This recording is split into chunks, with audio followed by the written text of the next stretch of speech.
All right, cool. So I got a very special guest in the house. Ayden, you're a content creator. Yes. You're a podcaster, and I kind of try to push everybody to be able to create content at scale, to be able to be, I guess, explore your creativity.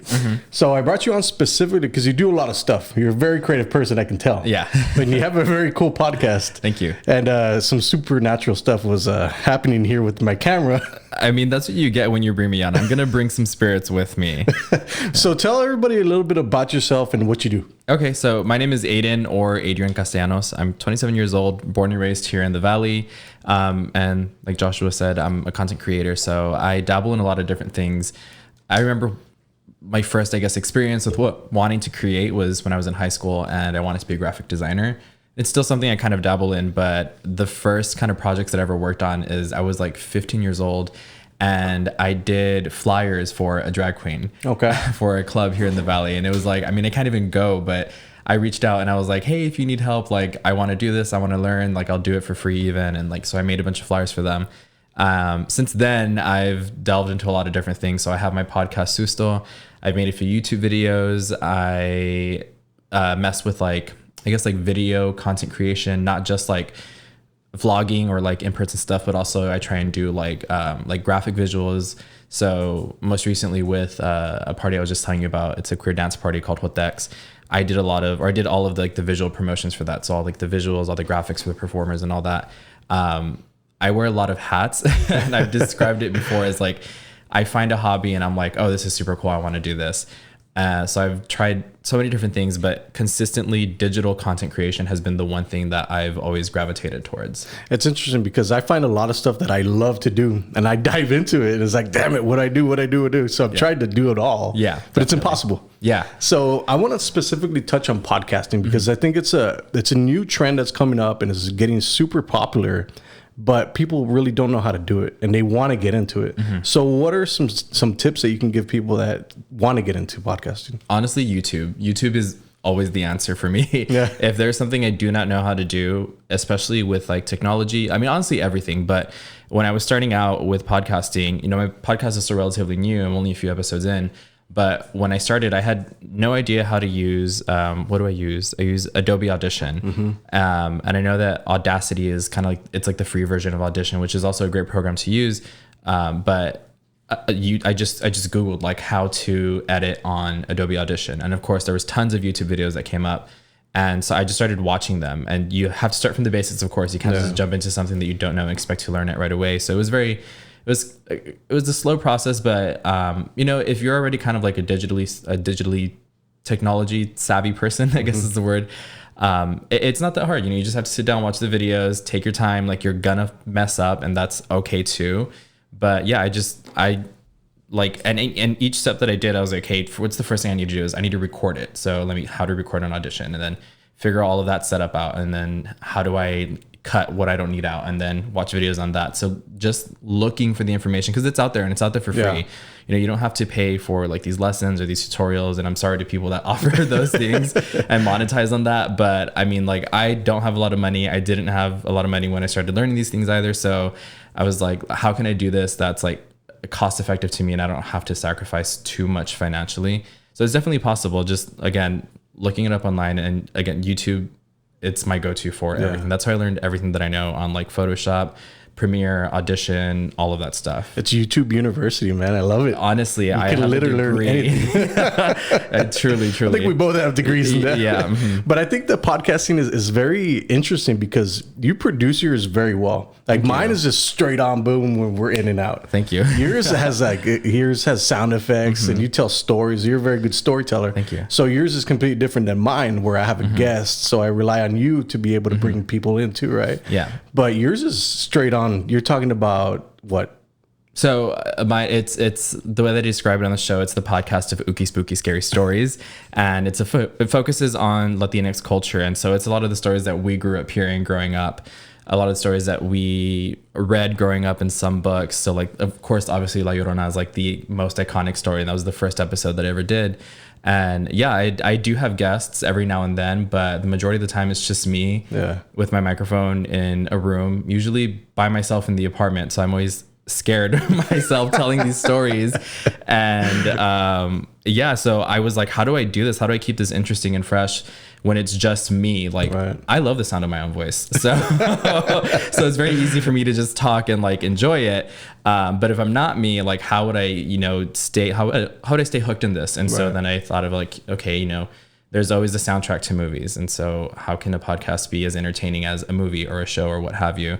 And so that's when I started bringing in, you know, like the background track and the sound effects and all of that stuff. And so again, all of it was a learning curve, and I feel like you can hear the progression as each episode is published. But yeah, I was like, how can I make this fun for, you know, people to keep listening, even beyond the stories? Because I also dive into like the historical or the cultural context of these stories, because they branch out to so many different other stories and legends. And I think that's just super cool to see and to learn about. And so I invite people to, you know, learn those contexts as well. Which one's been your spookiest episode, or I guess in your research? So the spookiest one has been, I think it's when I invited one of my best friends, one of my friends that I actually grew up with, went to elementary together and everything. We're still best friends. She's a curandera now. She's a healer. Okay. And so I invited her on to talk about demons and like evil entities. And that one was a phone call that I did with her. And so she came on and we started talking about all these different experiences that we've had in our own individual lives and experiences that we've even had together. Because when she and I used to get together when we were younger, we would go outside, sit on her trampoline, and then her mom would come out and talk to us, and we'd ask her mom to tell us scary stories. And those are some of the scariest stories I'd ever heard. I loved it. And so I think that's the spookiest one because it had like a real life element to it. Because I do believe in the supernatural and the paranormal. And I know that I've explained in the show that like, I believe that there's explanations for lots of things, the majority of things, but there's some things that you can't really put science to. And it's like, how do you explain this away? And so when I invited her to talk about these things, knowing her background, knowing the work that she does, and then like the show was over, like we stopped recording and I was like, great, thank you so much. Like, I'll talk to you later. We'll talk later. And so I had to sit back and listen through the episode as I'm editing it by myself. And I'm like, why did I do this to myself? Like, I was like, cause we're talking about things that have actually happened to us. And so I think that was the spookiest one for me. What's been the spookiest thing that's happened to you? So, oh my God, there's so many things. So here's the thing is, I don't know if a lot of people, I feel like I've also said on the show, I'm actually a big scaredy cat. But I love it. I love the thrill. So I don't know why I'm like yourself. Exactly. So I have one. I think I've told this before on the show. So I remember I was in like junior high and I was with my parents at my aunt's house in La Villa, one of the scariest places ever. And so because of this story, to me it is. So we were in my aunt's house and we're like, let's say we're sitting at the end of the table, and the table went all the way down, and then their back door was like on the other side of the table. And so they were talking about their sons and how like they were staying out too late. Like their sons were teenagers at the time. So they're like, they're staying out too late. We don't know if they're going to get in trouble and this and that. And so sometimes they get home late and then they come in scared for whatever reason. And so like, they were just talking about that. And then this like, just like this sudden like quietness fell in the room. Like we all the conversation just like, it was like a natural pause in the conversation, but it got really quiet. And the door handle on the kitchen, mind you, it's straight ahead from where I was sitting. The door handle just starts shaking like violently. And they're like, oh, they're here. And I was like, I don't know. Like, why would they come in through the back door? Like, they know that we're all awake. Why would they try and sneak in? So my aunt gets up, she goes and opens it. And of course, there's nobody. I was like, oh, and I will never forget. There was like a 3-liter bottle of soda, like right here next to me. And my only reaction was to like go and like scoot it over in front of me as if that was going to hide me or protect me from whatever was out there. So they close it. And they're like, oh, that's weird, whatever. And I was like, how do you brush that off? I'm like, what do you, no, we need to call someone. So again, it starts shaking. And this time the door is like moving now. Oh, damn. And I was like freaking out, like, we need to leave, but I don't want to go outside. And it was the middle of the night, of course. And so then they open it again. And then now their dog is there. It was the dog they had outside. And I was like, oh, maybe it's the dog, whatever. So then my uncle had gone to check that time. He closed the door and he closed it in like a beat, and then the dog starts whimpering and runs away. And so my uncle runs there and opens it, and like the dog's like gone running away. And so I think at that point my mom was like, okay, well, we're gonna go. Like, we can leave. That, oh my God, I will never forget that, because that is one of the like most like clear, unexplainable things that's happened to me, where I was like, who was that? Yeah. Who was doing this? Like, how was that happening? That door didn't move the whole night except for that moment. And like, I'll never forget that. I'll never go back there. That's strange, man. Yeah. I've never had any, nothing. Until right now when I got here. Yeah. My camera's malfunctioning here. But I've never had anything like that. I remember me and my wife were somewhere with our family, and one of the cabinet doors slowly closed, but I didn't see it. And everybody's like, oh my God, like everybody saw it except me. Yeah. But I've never felt like weird. I guess since I've never seen it, I don't really believe it, I guess. Okay. But I don't know. I think that's part of it. That's kind of half of it, is like, if you, and that's something that I talk about with my friend that I invited on the show, is it's one of those things where you kind of like invite it in a way. And I'm not saying that you have to be like, come possess me in order for something to happen. But like, even like me, I feel like me talking about these things, I put myself in a position where like, if it's real, if it exists, like it knows that I'm acknowledging it. Right. It being like spirit or the other realm or whatever. But acknowledging it in that way, kind of like, you know, you sort of like invite those things to happen around you. And sometimes they just don't, you know, and it's different for everybody. But yeah, I don't... I still wonder why I do the podcast, but like I said, I love the thrill. I do. Yeah, but I love yours because it's something that somebody can start doing like today, and then obviously, like you said, it's naturally going to get better every single time you do it. I think that's important. Is that most people won't start. Everybody will be talking about, I want to do a podcast. How do you do a podcast? YouTube. And I think, like you said, you know, you have to just start and like go for it. And it's probably going to be bad the first few times, and that's fine. You know, whether or not people talk about how bad it was those first few times or not, like, you know, you just have to start, because you're not going to get better and you're not going to progress if you don't have a starting point. And so a lot of it was that for me too. Before I started, I was like, what if no one listens? It's gonna be bad. But then I was like, I mean, I'm doing this because I want to do this because I like it. I think it's a fun idea, and I want to have fun with it. And if it's gonna be bad, I mean, it's gonna be bad, whatever. But if I get better, then at least I'll have that benchmark of like, yeah, it was really bad right here, but like, look how far I've come. Look how far it's come. Yeah, exactly. So like, don't be afraid to jump into something and make mistakes. And honestly, that's how you learn the best sometimes, is you make that mistake, especially if it's a really bad one. Guess what? You're not going to make that mistake again, because you don't want to experience that. Yeah.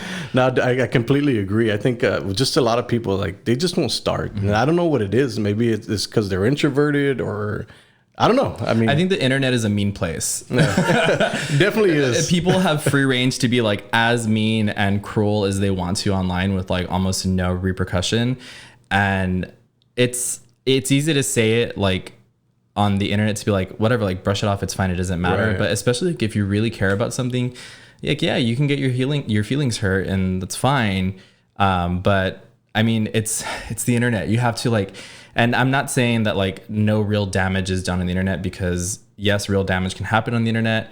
But when it's people just like leaving comments like, oh, this sucks, or do this better, or try this, it's like, I didn't read the comments and not like I get a ton of comments, but I stayed away from them for a while, because I was like, I'm just starting, like, I'm not going to look at any of this right away. Because it discourages you. Yeah. You don't want to like put yourself in that position where you're like, okay, well, I don't want to do this anymore, because I fed into this. Like, you don't have to pay attention to what people are saying. Like, if you're doing it, do it for yourself. Do it because you enjoy it. Yeah. I got YouTube's completely different than Instagram and Facebook. So I uploaded a YouTube video about Quaden Bales, the little dwarf that got bullied in school. Did you hear about that?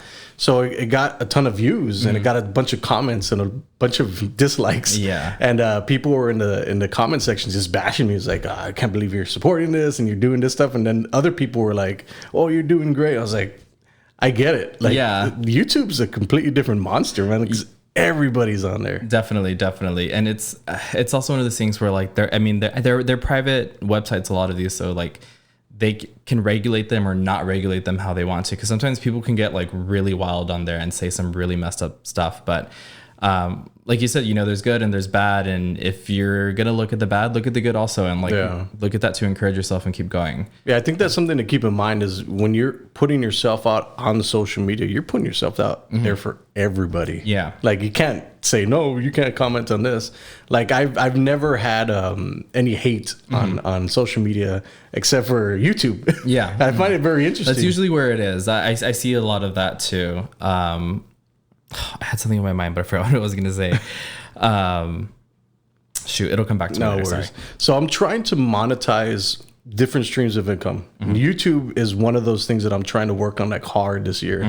And I found it interesting because I'm trying to monetize it. So you have to have 1,000 followers and then you have to have 4,000 watch hours before you monetize it. And I'm halfway there. Yeah. I'm halfway there. I already got AdSense approved for the website, but then it's just that waiting game where I'm growing because my goal is to extract as much money as I possibly can from the internet. I think it's a fascinating place and it's never been like that in the history of man. I mean, think about it. Like president, we've never had more access to. Twitter, stuff like that. Unfortunately. Which are your favorite platforms to use? My favorite right now are Instagram and Facebook because I feel like I can reach two very different demographics. Facebook has a lot of older people and Instagram has a lot of younger people. And even then I feel like Instagram is being phased out by like TikTok. Yeah. And so TikTok is like, I'm starting to feel my age because I look at TikTok and I'm like, what even is this? Like, how does this work? So like, I observe it from a distance. But yeah, Instagram is one of my favorites because it's very directly visual. And you have the option of captions, but there's no like posts or like status updates like there is like Facebook. Right. And Facebook is very easy because I also have gotten into like event organization, and so it's very beneficial for that. Yeah. But I think you really have to think about like who your audience is and who you're trying to reach, and then base your platforms on that. But for me, Instagram and Facebook, they're the ones that I use the most, and they're my favorite ones, I guess you could say. Yeah, people always say Facebook's not cool, but it makes a lot of businesses and it helps you reach a ton of people. It really does. If you search like, especially like local businesses, if you go on like Google and you search a local business, their Facebook page is gonna be one of the pages that pops up right away. And so, it's definitely like more of like a business thing. But Instagram is making its way to that. I mean, honestly, it's hard though to say because now we have these algorithms that kind of like mess everything up. And I know a lot of people like feel different ways about that. I'm not like a huge fan of it, but it's like, I mean, we can try and pressure them, but you know, they're billion-dollar companies. So like, I don't think they're going to listen to us. Yeah. It's hard, man, because I mean, as we're content creators, so we want our stuff to be seen. So it's like, dude, like, fuck, man. Yeah. Sucks. I wish I could do this. I say it all the time. I wish I could do this sort of thing full time. Yeah, I don't want to get in trouble, but whenever I have like downtime at my day job, if there's like nothing happening, I pull my laptop out and I'm like working super fast trying to design stuff. And like it's something I wish I could do, and like wanting to extract as much money from it online as you can. Like it's really hard too. One of my favorite YouTubers that I watched, he said something about like people going on YouTube trying to make it a living and all that. And he said something very honest, which I really appreciated because it was something that I thought already. And he was honest, and he said a lot of it is just dumb luck. He was like, I got really lucky. Like one of my videos went viral and people liked it and an audience stuck around. And because that audience stuck around, it got bigger. You know, you have that chunk of like audience from having a hit video or whatever, and they stick around and that helps it grow. But you have to get that first batch of people. That's the hard part, man. Yeah, that's the really hard part, because you can try and grow as like organically as possible. But especially currently, a lot of people's success online comes from like going viral. And there's nothing wrong with that. You know, that's just that's the nature of the beast. And that makes it that much harder to try and break into this like with a plan. You know what I mean? A lot of the time there's no plan and it just gets thrusts upon these people. And sometimes they're really good about making it work, and they're really good about managing their popularity. And then other times people get like these really funny hits, these really viral videos or moments, and you can see them trying to start it and they just can't manage it, or they don't know how to, or maybe they really were just like a one-hit wonder and it doesn't work for them. So yeah, that's the hard part, man. It's like, okay, you get that. Like, that's what happened to me on TikTok. I got one video that hit 250,000 views. Oh, wow. And I was like, badass. Yeah. It was a chip challenge. And then the next day I had like 100. I was like, fuck, man, come on. You're like, I've made it. All my bills are paid. Yeah. It's a very interesting dynamic, especially if you're jumping into this and you want to do it full time for the rest of your life and try to extract as much money as you can. It's like, it's always an uphill and downhill battle. It's like, shit, man. Definitely. So how do you stay creative, being a creative person such as you are?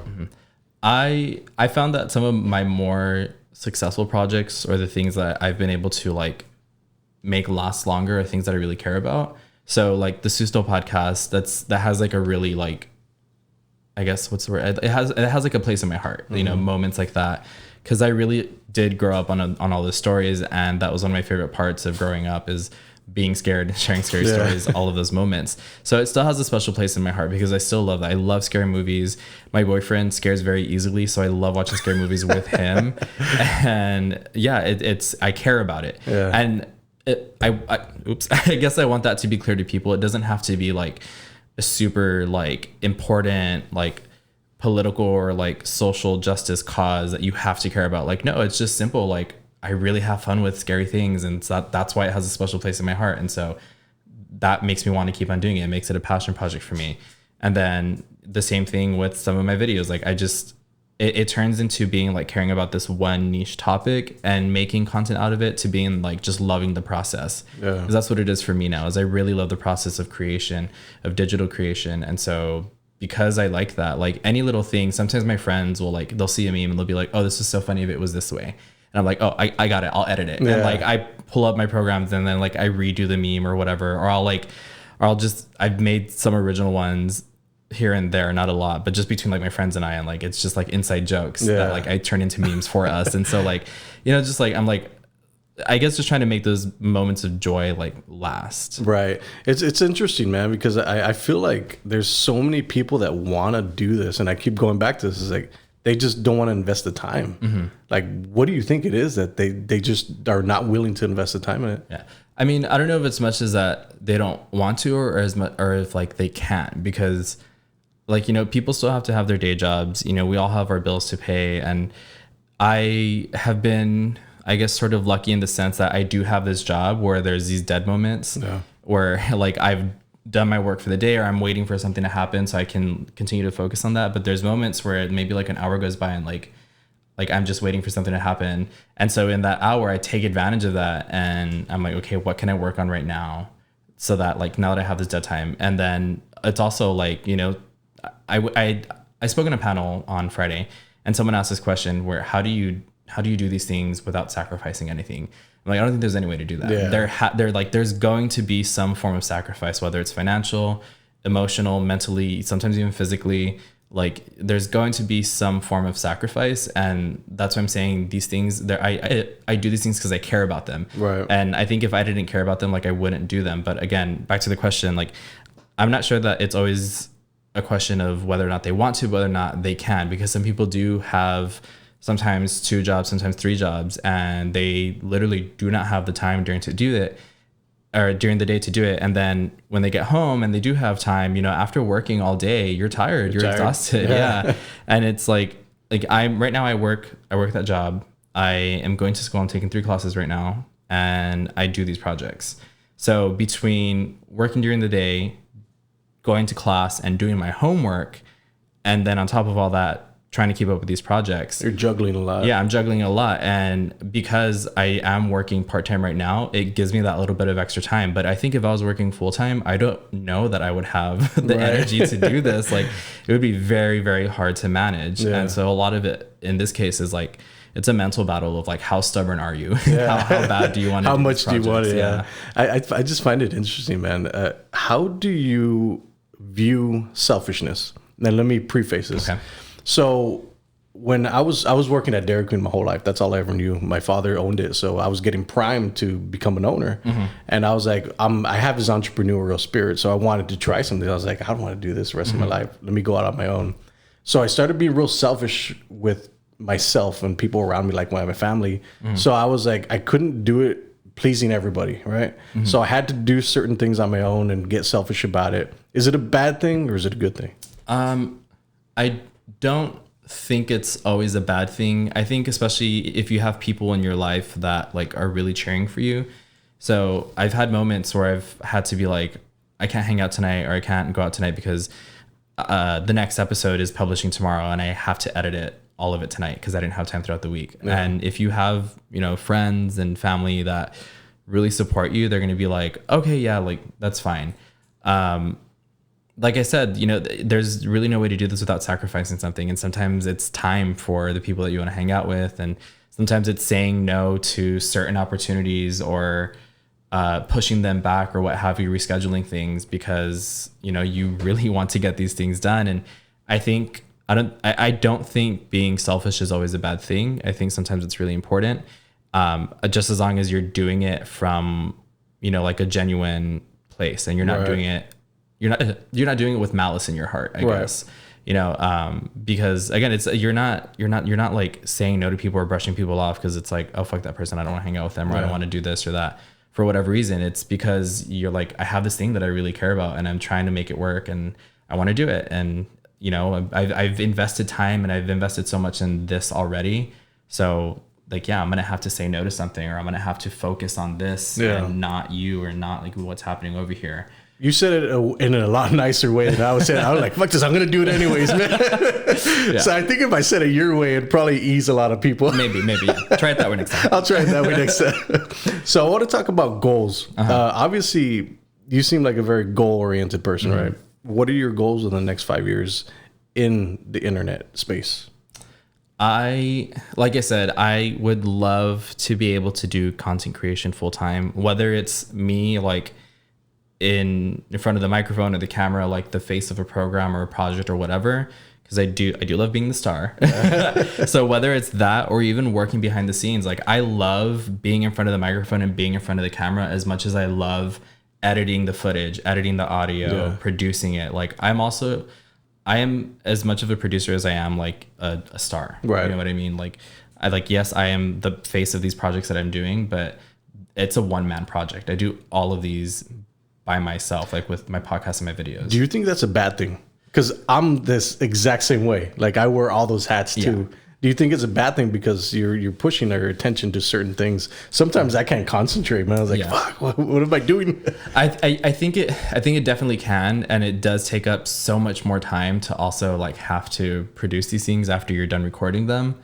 And I wish I could like outsource and have someone like edit it for me. And it would probably make it so much easier for me to edit a video down to like less than 10 minutes versus I'm like, everything I said is amazing. It's so funny. I have to keep all of it in, you know, it can be bad in that sense, but you also have to be very self-aware and very, I guess, not hypercritical, but you definitely have to be critical of yourself and like, you know, what am I actually putting into this episode or this show? And, do these 15 seconds really need to be in there? Like, did this joke actually land? Like, is this point going to be made? And it's a lot of like reviewing and editing. Yeah. Because before I post a show, a podcast, I listen to it maybe like 2 times. Wow. And I'll even go as far as like, I'll edit it, I'll put it on my phone so that I can hear, because I listen to my podcast on my phone. And so I'll put it on my phone so I can hear how it sounds on there. And if it doesn't sound right to me, I go back, I edit everything, and then export it again to my phone, listen to it again until it's right. Right. And so it can be selfish, but it's also like, you want your product to be good. Exactly. You know exactly what you want. You know exactly how you want it to sound or look or feel or what have you. And so everything has its pros and cons, and that's one of them. I think that's what's hindered me from like hiring people, because I've had people on staff before, right? But they just don't do it the way I do it. And they don't do it as fast as I do it. And I think that's always a bad expectation to have of people, right? Because nobody's ever going to be you. Exactly. Yeah. So it's a little hard. How do you navigate that? Like working with people. I think I work very well with people. The people that I've worked with, I don't know if they'll say the same thing about me. I would hope so. I think I do work well with people, but also because a lot of the time when I've collaborated with other people, it's always been that we're just scratching each other's backs. And I haven't had the resources to like hire anybody or have staff to do these things for me. Yeah. So when I do them, it's, I'm very grateful. And if I do have like a critique or I need to change something, I guess I'm not afraid to let them know, because I will, inviting them to work with me on those things. I've told them like I've given my expectations, and I'm like, check in with me, like let me know where you're at, like I'll help you with it. Like I also don't put 100% of the work on them. Yeah. And so I guess I don't know. I guess not having money makes you that much more humble. Yeah, it makes you a lot more resourceful too. Exactly. Yeah, and when you're doing a favor for someone and they're doing a favor for you, it kind of brings you to that level of like I know this probably isn't going to be exactly how I want it, but that it just has to be okay with you. Right. And if not, then you have to find the time to do it yourself. Yeah, it's a very interesting fine line that you have to follow. I just find it very interesting that the creator side, I believe 100% that people that are creative and can sell are going to be the people that make it in this next 20, 25 years, because that's where it's going. Yeah, you kind of have to be the entire package. Yeah. You have to be able to do everything from beginning to end to publishing. And the internet has made it very easy. It has. And so I was actually just thinking about that the other day. I was like, I don't want to say I feel bad, because I don't feel bad. Like I don't think it's necessary to feel that way, but I feel a certain way for photographers, videographers, editors, producers, because it's very much this trend is happening where the people being the face of the content are also learning how to produce the content and put it out there. And it might not be like at the level or the skill that people who do solely that are at, but the audience is okay with that. The audience isn't expecting beautiful, not always, because sometimes they are, but the audience is not always expecting like beautiful cinematic shots that are well framed and they're at the highest quality. You're absolutely right. Yeah, and now people are watching more. So I mean, as always, but people are definitely like, the majority of the time they're only watching for the content itself and not for like the production quality. Right. I know one thing you do have to have is really good audio, because people will bounce right out. Like you can get away with some decent video, but your audio has to be spot on. Yeah. And that's what I like about these things is, like, we're podcasting, right? And I obviously invested in some equipment, but the cost of entry isn't very much. Yeah, I mean, you could do it on your phone. Yeah, you really can. And there's little hacks here and there. Like one of the first things that I learned is, so I will be completely transparent, and I think I used my tax income to buy, like a few years ago, to buy my microphone. And a few years before that, I had bought my laptop, but my laptop was also for school. So like I was like, I'm justifying this completely. But I splurged on the laptop, on the microphone, and I was like, okay, great. I have this mic. I don't have anything else. Like I don't have like soundproofing. I don't have, I was like, how do I make just this microphone work in this empty room I have in my apartment? And so one of the first little like hacks I learned was like, go to a store and get a carpet sample. You can just get a carpet sample. If your mic is sitting on the desk, put it on top of your carpet sample, and that helps with the sound to not bounce off the table. Yeah. If you have sheets or curtains, spare sheets or curtains, hang those around you like a little booth, and that's going to prevent sound bouncing off.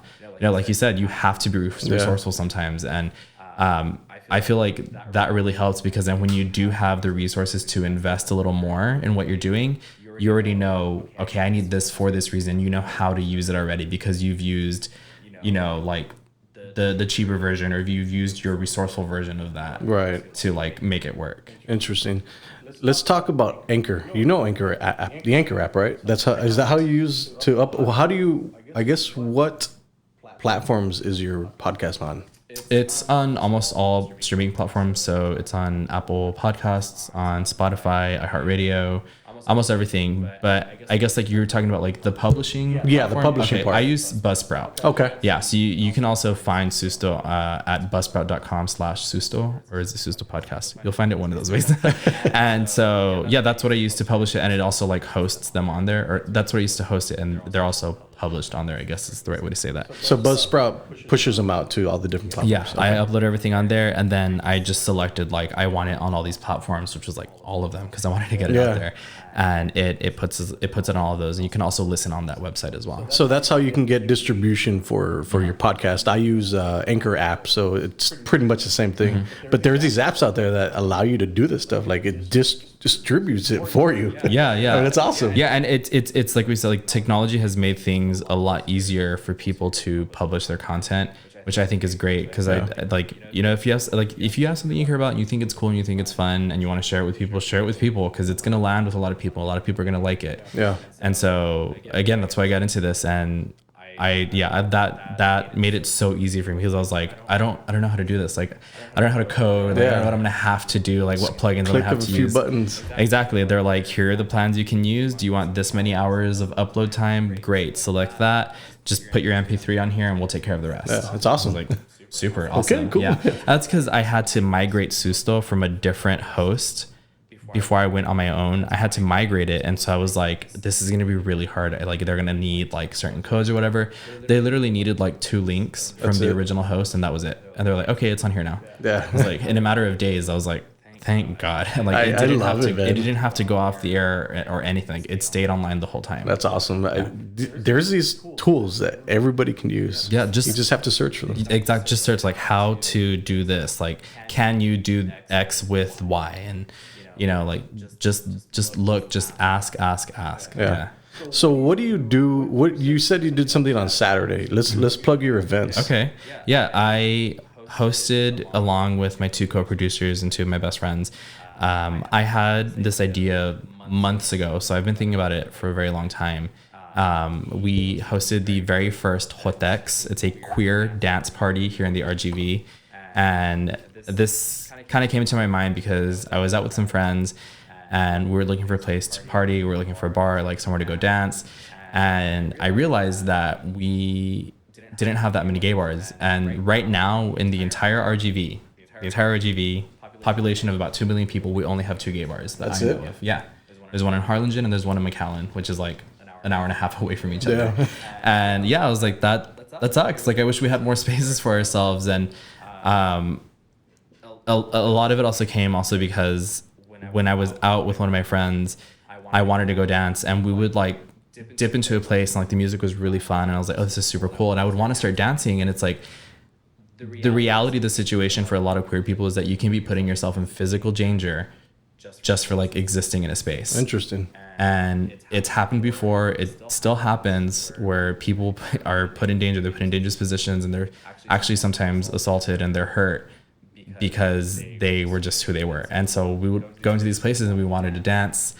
And I was like, it sucks because like I want to be able to dance with my friend, and he's also a guy, but like we can't like do that without feeling some sense of like, you know, who's watching us, who's going to follow us when we leave.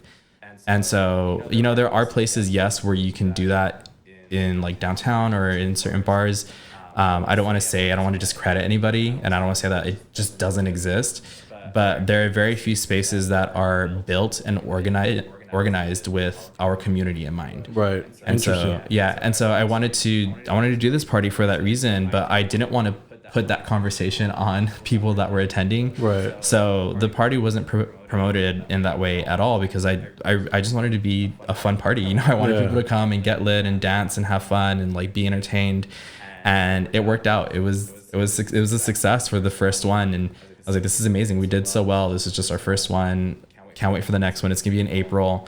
We haven't decided on the date exactly just yet. We have 2 dates in mind, but all the details, we have them on our Facebook and our Instagram page at Hotex956. Okay. And yeah, I mean, it was a super fun time. I was telling you earlier, I was in drag for the whole event. It was my first time being like in complete, like the whole gig in all drag. So like my feet hurt, my ribs are still a little bit bruised from the corset, but I looked amazing. It was super fun. And yeah, it's for everybody. It isn't just for the queer community, but it's definitely something that was built around the queer community.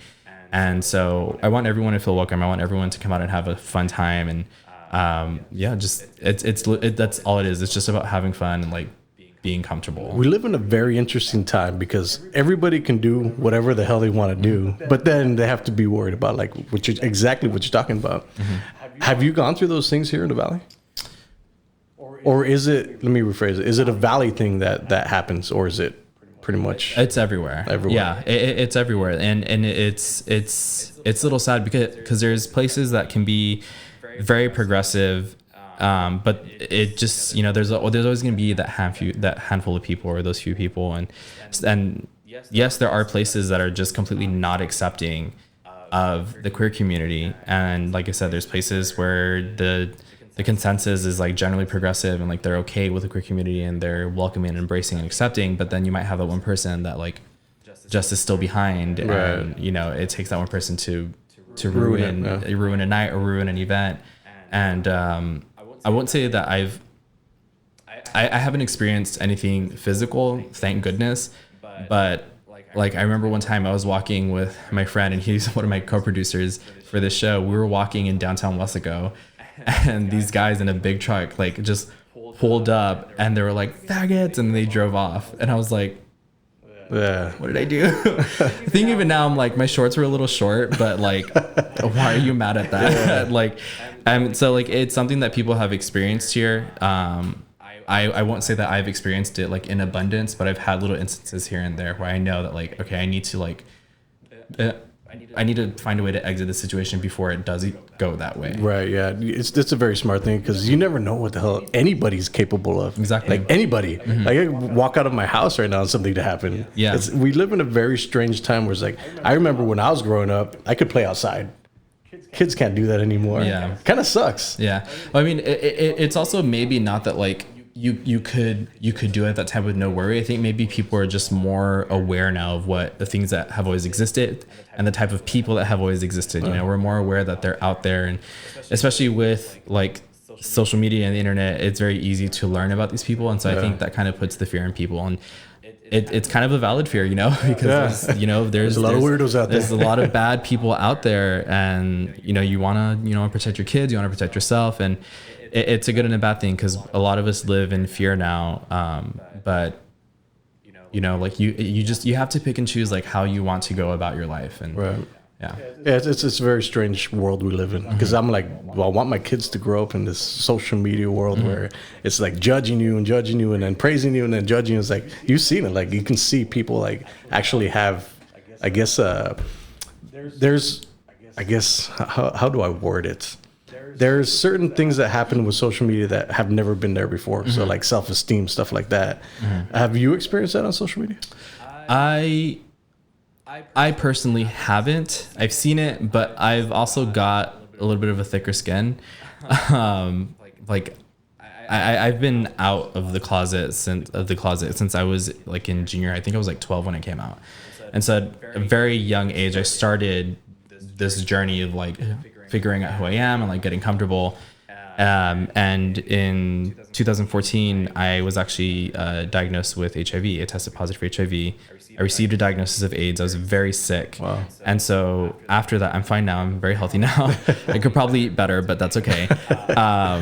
After all of that, I decided that I wanted to be vocal about it, and I wanted to share my story. I wanted to like spread awareness, and I really wanted to deconstruct this stigma that is around people living with HIV, because people still think very backwards about us. And so I put myself out there. Like I put myself on the internet. I came out about my status. I shared it with people, and I said, this is why I'm doing this. I started profiles on these gay dating apps, and I put my actual picture out there, and I was like, this is who I am. This is why I'm doing this. If you have any questions, please ask me, because I knew that I had a thicker skin, and I knew that like I could handle the dumb questions a little bit better. Even though there's supposed to be no dumb questions, there are some. In fact, there are some things that you shouldn't ask people. But I knew that I could handle that, because I was also very lucky to have the support system that I did in that time. And so it's experiences and moments like that have, I guess, prepared me and made me a little bit more tough to online criticism. Because like I've done a PSA with it's an organization called Greater Than AIDS. I did a PSA with them, and it was a national PSA. It was all over the internet. They had billboards. They had like the bus decals in bigger cities. Wow. And so I would would go through the comments because I was like, I want to see what people are saying. And there was comments where people like, like something like, I got sick. That's it. Like, that's the sentence. I got sick, period. Wow. People get sick. It happens. But for some reason, people felt that it was okay to tell me that I deserved it, that I asked for it, that I did things to put myself in that position, that it was my fault, that I should have led a better life without knowing what happened to me, how it happened. Not that it's anybody's business, but people made those judgments. And I think that was one of the harder times that I've had on the internet. But I've kind of grown up on the internet. When I was in junior high, 6th grade, we got a computer for the first time. And so I think it can be very dangerous for younger people, yes, but also the fact that they're growing up on the internet and they're seeing all these things. I don't want to say it numbs them, but it might prepare them. It might, give them a little bit of a thicker skin, but it shouldn't have to be that way. It shouldn't have to be like, just get a thicker skin and deal with it. Right. People should just not be fucking mean for no reason. Like, well, there's over 7 billion people, man. It's very hard to find the good ones in the past. Yeah, it is. There's so many people. How did you deal with that then? Because that seems like obviously a very traumatic experience, but you seem fine. Or are you? I mean, girl. No, I mean, like I said, I was very lucky to have the support system that I did. My friends were all behind me. My family was behind me 100%.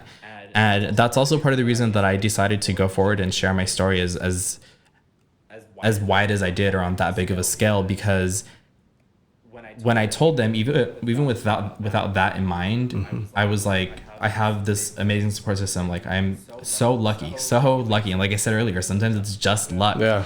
And I realized there are people that don't have this. There are people that don't have friends or family that they can tell. There are people living with HIV that have been living with HIV for years that have not told a single soul, because they know that there's the chance of getting a really, really, really negative response.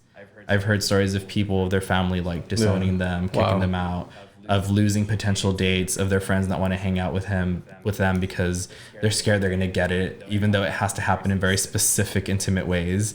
Like, it's a really big, like, educational issue. And I think that's what it is. There's not enough education and information out there about it to educate people. It's the same thing with my job. It's like, I'm trying to sell social media and I'm trying to educate people. I was like, I don't get it. Yeah.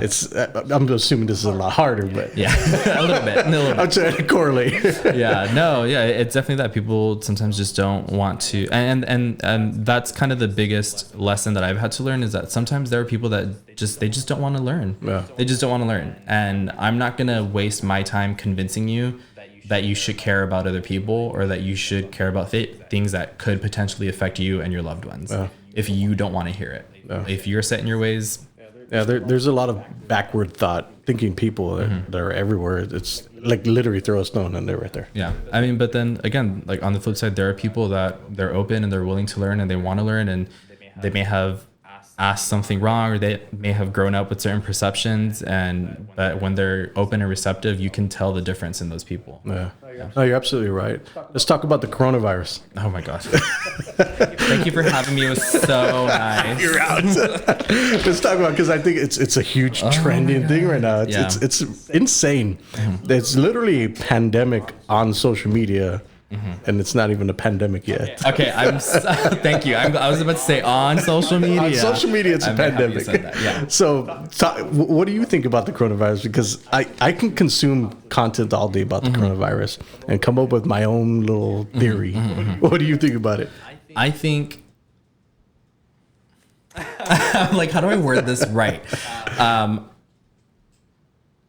think people are definitely in a state of panic, but I also think it's very easy for very wealthy people to tell us not to panic, because they have access to healthcare and they have access to being quarantined and supplies, and they have the privilege. Honestly, they have the privilege of going into self-quarantine. Right. Whereas people like you and me, excuse me, we might not have that luxury. We have to go to work.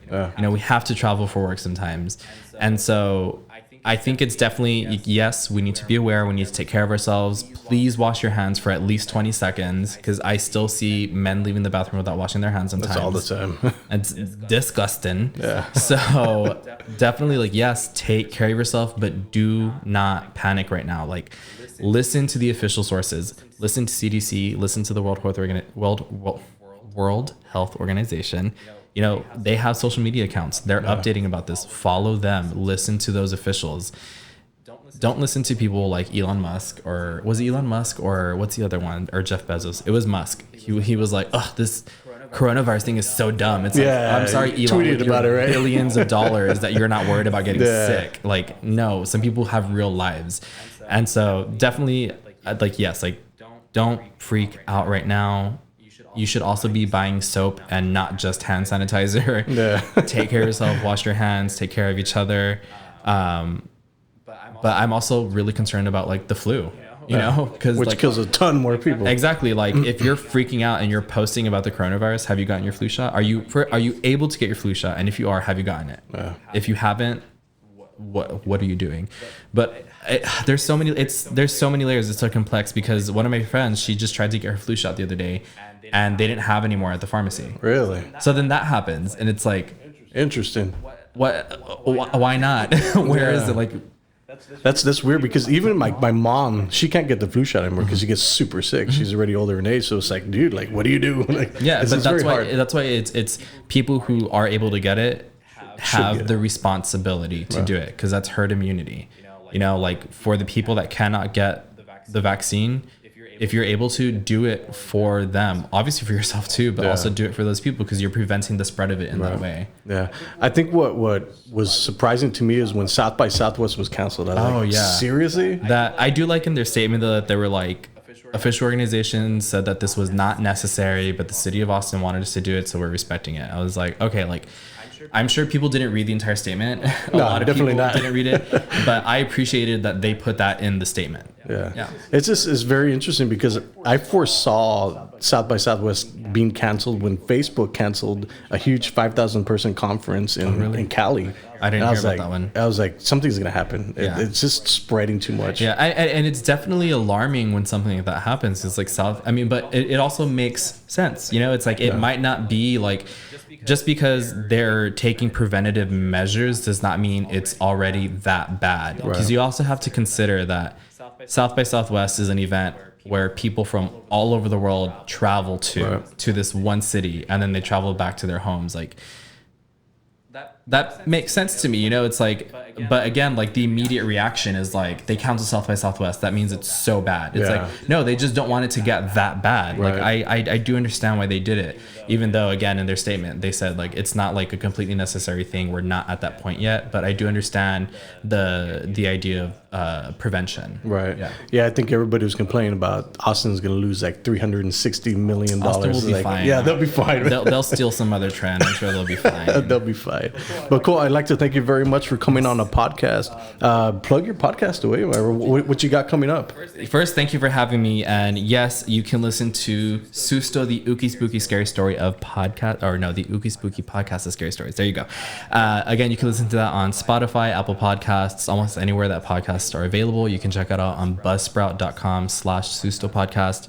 If you have your own scary stories, listen to the show and I will tell you how to submit them so that I can read them or share them on the show. You can also follow me on Instagram @Susto Podcast, on Facebook @Susto Podcast. Honestly, the best way to get all of my projects is on my personal Instagram. It's Ayden is a bad kid. And I post everything that I do on there, all of my projects. Again, my most recent one is the Queer Dance Party Hotex. You can follow that on Facebook and Instagram @Hotex956. For the next party, it was super fun, and I would love for y'all to be out there. Cool, awesome. If you love this episode, make sure you subscribe. See y'all later. Bye.